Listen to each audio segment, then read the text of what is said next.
Bonsoir et bienvenue encore ce soir à la session de prière que nous avons.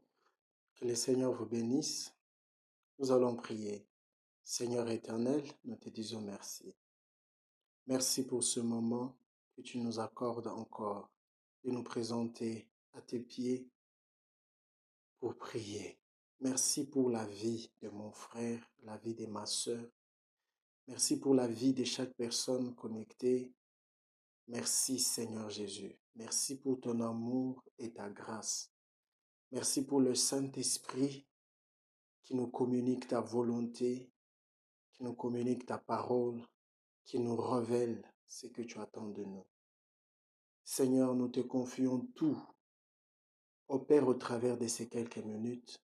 Visite au travers de ces quelques minutes. Guéris, délivre au travers de ces quelques minutes. Pour ta gloire et pour notre bien. Au nom de Jésus-Christ. Amen. Que le Seigneur vous bénisse et bienvenue à tous. Nous allons continuer avec notre série, les prières qui ont changé les décisions de Dieu. Et ce soir, nous allons lire dans les livres des Juges, chapitre 16. C'est un passage qui est très connu. Je commence à partir du verset 23. La Bible dit, « Or, les princes des Philistins s'assemblèrent pour offrir un grand sacrifice à Dagon, leur Dieu. Et pour se réjouir, ils disaient, « Notre Dieu a livré entre nos mains Samson, notre ennemi. » Et quand le peuple les vit, ils célébrèrent leur Dieu en disant, « Notre Dieu a livré entre nos mains notre ennemi. C'est lui qui ravageait notre pays et qui multipliait nos morts. » Verset 25. Dans la joie de leur cœur, ils dirent, « Qu'on amène ou qu'on appelle Samson et qu'il nous divertisse. » Ils firent sortir Samson de la prison et il joua devant eux. Ils les placèrent entre les colonnes. Verset 28. Alors Samson invoqua l'Éternel et dit, « Seigneur éternel, souviens-toi de moi, je te prie, ô Dieu. Donne-moi de la force seulement cette fois, et que d'un seul coup je tire vengeance des Philistins pour mes deux yeux. » Je veux que quelqu'un fasse déjà cette prière. Ô Seigneur éternel, souviens-toi de moi, je te prie, ô Dieu. C'est la prière de Samson. Et c'est de cette prière que nous allons parler. Nous avons dit, il y a des prières qui ont changé les décisions de Dieu. La décision de Dieu sur Samson, c'était déjà dans les plans. Dieu a oint cet homme et lui a donné des régulations ou des lois ou des ordonnances ou des éléments qui devraient conserver ou protéger sa consécration. Alors voici, les parents de Samson ont obtempéré, ils ont suivi à la lettre ce que Dieu a demandé. Et Samson est né, rempli de l'Esprit de Dieu, puissant. Bien-aimé, la prière de Samson, c'est la prière des héros déchus. La prière de Samson, c'est la prière des hommes et des femmes qui regardent en arrière. Ils voient les compétences qu'ils avaient. Ils voient la position qu'on leur donnait dans la famille. Ils voient la position qu'on leur donnait dans la société. Et quand ils se regardent aujourd'hui, ils ne peuvent pas faire des liaisons entre les deux états.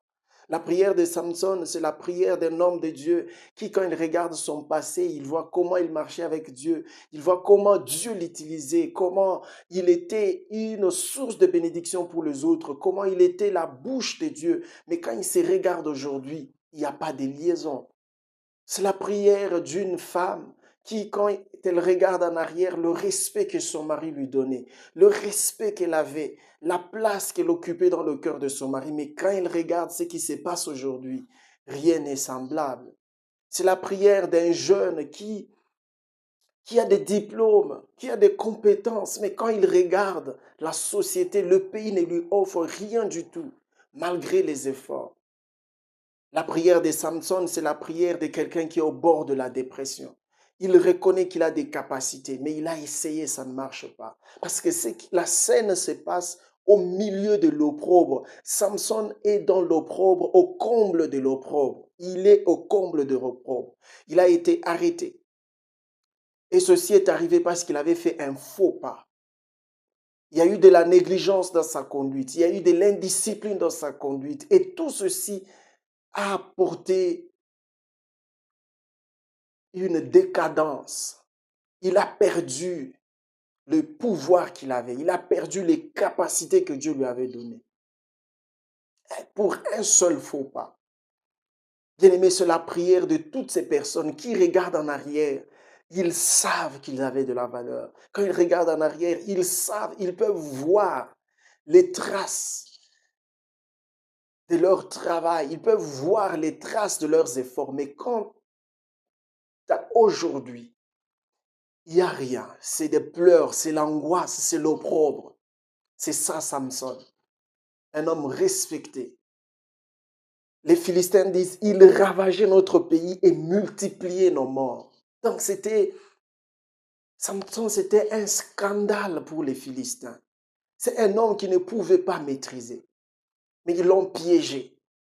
Et dans sa négligence, Samson a livré les secrets. Il a brisé sa consécration. C'est ça ce qu'il faut dire. Parce que ce n'est pas seulement qu'il a révélé le secret, mais dans sa façon de faire, il a brisé sa consécration. Et pourtant, toute sa force, toutes ses compétences étaient là-bas, dans la consécration. Ça peut être ton cas. Quand tu regardes, tu étais consacré. Il y avait une manière que tu faisais, il y avait une manière que tu agissais, que tu parlais. Il y avait une manière de conduite que tu avais. Il y avait une certaine discipline que tu avais. Tu étais rigoureux avec toi-même. Mais à cause de quelques faux pas, aujourd'hui, tu es comme déplumé.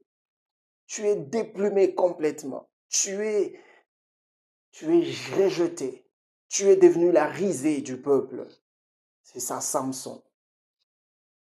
Personne des Israélites n'est venu au secours de Samson. Lui qui était leur défenseur. Maintenant, aujourd'hui, Samson est en prison.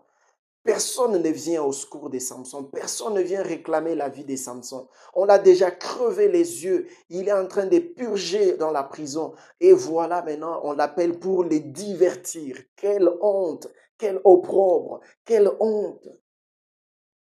Mais ce que j'aime, c'est que Samson, au comble de l'opprobre, au comble de la honte, il s'est ressaisi.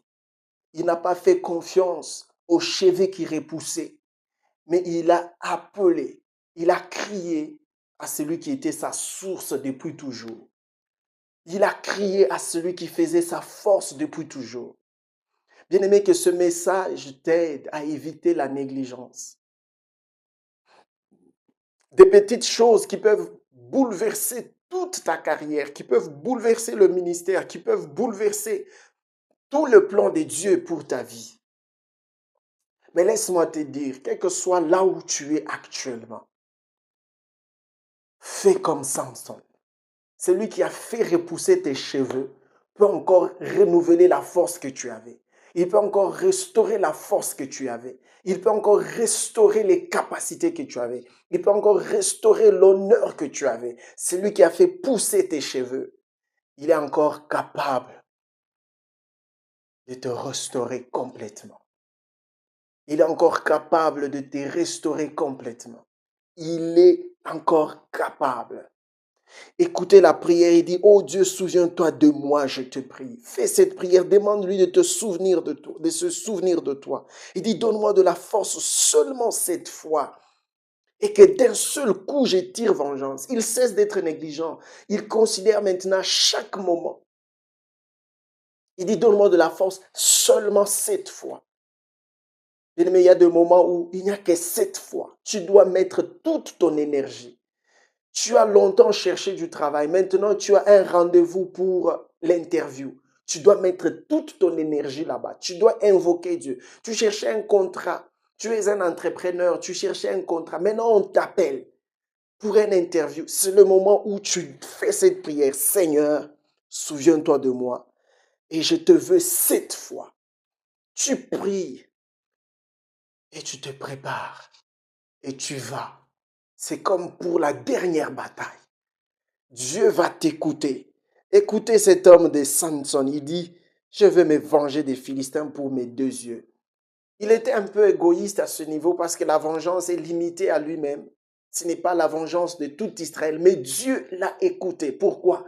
Parce que l'amour de Dieu pour ses enfants est plus fort que sa colère. Et laisse-moi te dire, l'amour de Dieu pour toi est plus fort que la colère que tu as attisée par rapport à ce que tu as fait, par rapport à tes faux pas, par rapport à ta négligence, par rapport à ton indiscipline. La colère de Dieu que tu as attisée au travers de tout ça ne peut pas être comparée aux entrailles de miséricorde et la profondeur d'amour que Dieu déverse sur toi lorsque tu cries à lui. Lorsque tu reconnais que tu lui appartiens, lorsque tu reconnais qu'il est le seul rempart, lorsque tu reconnais qu'il peut te restaurer, lorsque tu reconnais que ça peut reprendre des plus belles, Dieu va te restaurer comme jamais avant. Le verset 30, la Bible dit, lui-même il disait que je meurs avec les Philistins. Il se pencha fortement et la maison tomba sur les princes et tout le peuple qui y était. Ceux qu'il fit périr à sa mort furent plus nombreux que ceux qu'il avait tué pendant sa vie. Dieu lui a donné une victoire multipliée. Tu vois, cet homme a changé la décision de Dieu. Parce que la décision, c'est que tu cesses d'être consacré, tu perds. Et c'est ce qui était arrivé. Mais lorsqu'il a prié, dans la prison où il était, au comble de l'humiliation, de la honte et de l'opprobre, en train de danser pour des Philistins, il est devenu leur marionnette. Mais il a fait sa prière. Bien-aimé, dans ta situation, celle-là qui te fait pleurer, celle-là qui te décourage, celle-là qui t'amène dans la dépression, deux fois tu penses mettre fin à ta vie, commettre un suicide. Dans cette même situation-là, je te demande, je te supplie, élève ta voix vers l'Éternel. Tu as un Père au ciel. Tu as un Père qui vit éternellement. Tu as un Père qui est capable de tout. Tu as un Père qui n'a jamais échoué. Tu as des preuves. Ces messages que nous te donnons, ce sont des preuves que Dieu écoute les prières. Même de ceux qui ont fauté, même de ceux qui ont été négligents, même de ceux qui étaient orgueilleux comme le roi Manassé. Lorsqu'ils se sont humiliés profondément, Dieu les a exaucés. Même ceux qui étaient ignorants comme Caïn, il amène des offrandes avec légèreté. Il fait des choses avec légèreté. Mais lorsqu'il a crié, lorsqu'il a plaider avec Dieu pour sa vie, Dieu a exaucé. Et je t'encourage que tu saches que tu as un Père qui t'aime plus que tout. Son amour pour toi est plus fort que la colère qu'il a contre toi par rapport à ce que tu as fait, par rapport à ta conduite, par rapport au dérapage. Donc lève-toi. Lève-toi parce que le Seigneur a besoin de toi et il va te restaurer. Il va te donner une victoire multipliée. Cette prière est comme la prière que ferait Pierre. Lui qui disait au Seigneur, je t'aime. Jésus lui a dit, tu es Pierre, tu as la révélation, tout ce que Jésus avait dit sur Pierre. Mais il est arrivé un moment où Pierre le renie. Les circonstances l'ont forcé à renier. Il était tellement sous angoisse, accablé par la peur, il a nié. C'est ainsi que tu peux, à cause de l'angoisse, de la détresse, tu as commis un faux pas qui t'a fait dégringoler, qui t'a fait tomber. Mais ton Dieu est vivant. Ton Père ne t'a pas lâché.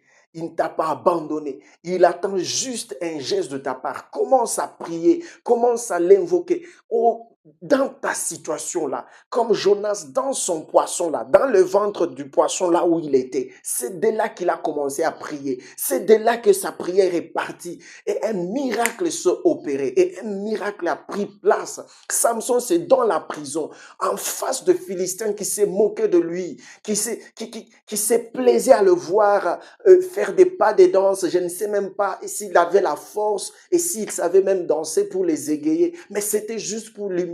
Mais c'est dans cette situation-là, dans cet endroit-là, à cet emploi-là, à ce niveau-là, dans cette entreprise-là, où on te traite comme un vaurien. Élève ta prière. Dans cette même famille-là, dans ce même mariage-là, où tu n'as plus de valeur, dans cette même église-là, où tu n'es plus considéré, commence à faire monter ta prière.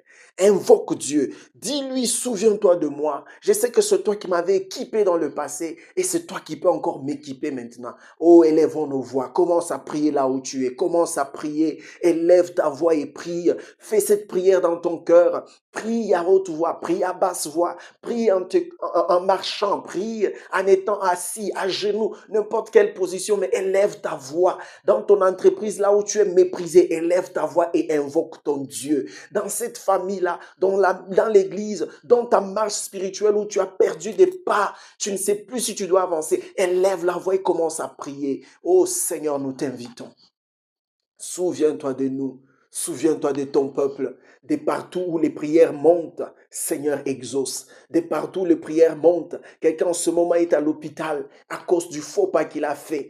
Alors j'ai prié. Et quand il prie, entend sa voix. Quelqu'un en ce moment, nous parlons, il est en prison à cause du faux pas qu'il a fait. Seigneur, entend sa voix quand il crie vers toi. Quelqu'un en ce moment, Seigneur, il est en plein accident. Il a connu un accident. Accident des services, accident de route, à cause d'un faux pas, à cause d'une erreur, à cause d'une négligence. Seigneur, mais parce qu'il prie, écoute et intervient. Tu as écouté la voix de Samson. Par la négligence, il a fait un faux pas. Mais lorsqu'il a commencé à prier, lorsqu'il a commencé à crier, Seigneur, tu lui as donné la victoire qui était plus grande que toutes ces victoires mises ensemble. Seigneur, c'est le moment. Le temps de ta gloire, c'est maintenant. Fais-nous encore voir ton amour débordant. Fais-nous encore voir ton amour indéfectible, Seigneur. Nous croyons, Jéhovah.